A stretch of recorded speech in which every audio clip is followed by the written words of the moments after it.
हरिओम. योगदास श्री जय गणेश जोशी यांनी निरूपण केलेली श्री शिवसूत्रे, अध्याय 3, सूत्र क्रमांक 28.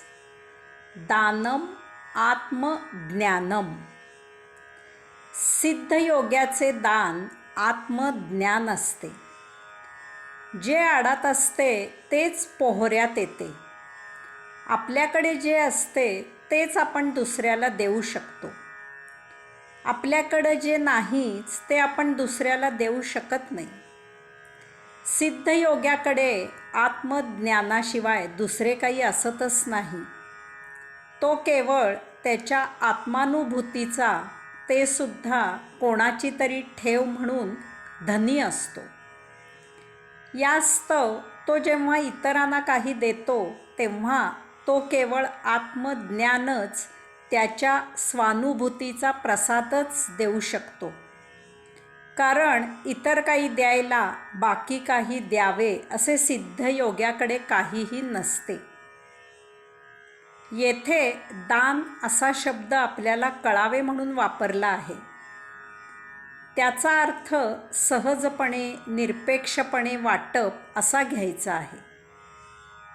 आपण सूत्र क्रमांक 27 मध्ये पाहिले की पैसा मिळवताना जी आसक्ती असते तीच आसक्ती पैसा दान करताना असते. पैसा दान करताना दानशूर म्हणून आपले नाव कोरले जाईल याची व्यवस्था केली जाते. दान देऊन त्याबदली नावलौकिक, कीर्ती, प्रसिद्धी इत्यादींची देवघेव केली जाते. दानाचा व्यापार झाला आहे. वास्तविक दान म्हणजे उजव्या हाताने ते देताना डाव्या हातालाही कळता कामा नये. दान म्हणजे सहजरित्या एखादी गोष्ट इतरांसाठी सांडून टाकणे आहे. दान दिले जात नाही. ते एका अनामिकाने दुसऱ्या अनामिकाला सहजच नकळत वाटले जाते. सिद्धयोगी त्याच्याकडे जे आत्मज्ञान आहे ते इतरांना देतो. त्याच्या अनुभूतीत तो सर्वांना सामावून घेऊ इच्छितो. त्याला ज्ञात असलेली आतेंद्रिय शक्ती जागृत करण्याची, कुंडलिनी शक्ती जागृत करण्याची विद्या तो इतरांना देऊ इच्छितो. कारण ही विद्या पुस्तकात वाचून आत्मसात करता येत नाही. त्यासाठी गुरुचे प्रत्यक्ष मार्गदर्शन अत्यावश्यक असते. सर्वांमध्ये परमात्मा आहे, तो प्रत्येकाला प्राप्त व्हावा असा शुद्ध हेतू त्यामागे असतो. सूत्र क्रमांक 29. यह अविपम स्थः सह ज्ञाहेतुः च. सिद्धयोग्याला अतेंद्रिय शक्ती प्राप्त झालेली असते, तीच त्याला ज्ञान प्राप्त व्हायला आणि ते प्रदान करायला समर्थ करते. सिद्धयोग्याला कुंडलिनी शक्ती जागृत झाल्यामुळे अतेंद्रिय शक्ती प्राप्त झालेली असते. याला प्रज्ञा असे म्हणतात. हे विशेष प्रखर ज्ञान असते. ही त्याची कुंडलिनी शक्तीद्वारे सुप्तातून प्रज्वलित झालेली परम आत्मशक्ती असते. या योगे सिद्धयोग्याला परम ज्ञान प्राप्त होते. एवढेच नव्हे तर ते ज्ञान इतरांना देण्याची त्याच्यात पात्रता येते. इतरे जनांना त्याच्या आत्मज्ञानाचा उपयोग व्हावा हा त्याच्या आत्मज्ञानप्राप्तीचा एक हेतू असतो. सूत्र क्रमांक 19 मध्ये निरूपण केलेल्या देहादी इंद्रियांच्या अनिष्ट शक्तीवर सिद्धयोगी प्रभुत्व प्राप्त करतो.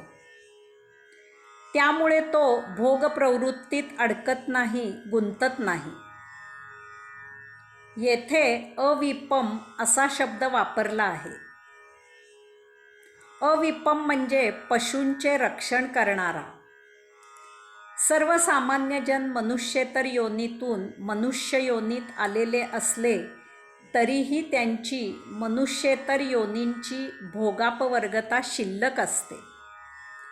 ते मानव योनीमध्येही पूर्वयोनींच्या संस्कारांमुळे भोगप्रवृत्तच असतात. अशांना सिद्धयोग्याकडून आत्मज्ञान प्रदान व्हावे आणि त्यांना आत्मभान यावे हे विधिलिखित असते. सिद्धयोग्याच्या आत्मप्राप्तीचा हाही एक परमात्म्याचाच हेतू असतो. कुंडलिनी शक्ती जागृत होऊन अतेंद्रिय शक्ती प्राप्त झालेली असल्यामुळे सिद्धयोग्याला हे शक्य होते. सिद्धयोग्याकडून होत असलेले हे प्रभू कार्य असते. हे कार्य त्याच्याकडून प्रभूच करवून घेत असतो. सिद्धयोग्यालाही प्रभू आज्ञा असते. अशा प्रकारे सिद्धयोगी श्री शिवचरणी सेवक म्हणून रुजू होतो. श्री शिवतत्वांची 5 प्रकारे सेवा सिद्धयोग्याकडून होत असते. उत्पत्ती, रक्षण, स्थिती, अनुग्रह आणि संहार ही ती 5 तत्वे होत. विश्वरचनेच्या व्यवस्थेत सिद्धयोगी अशा प्रकारे योगेश्वरांचा सेवक होतो. त्याचे आयुष्य योगेश्वर चरणी विश्वसेवा करण्यात सार्थकी लागते. हरिओम.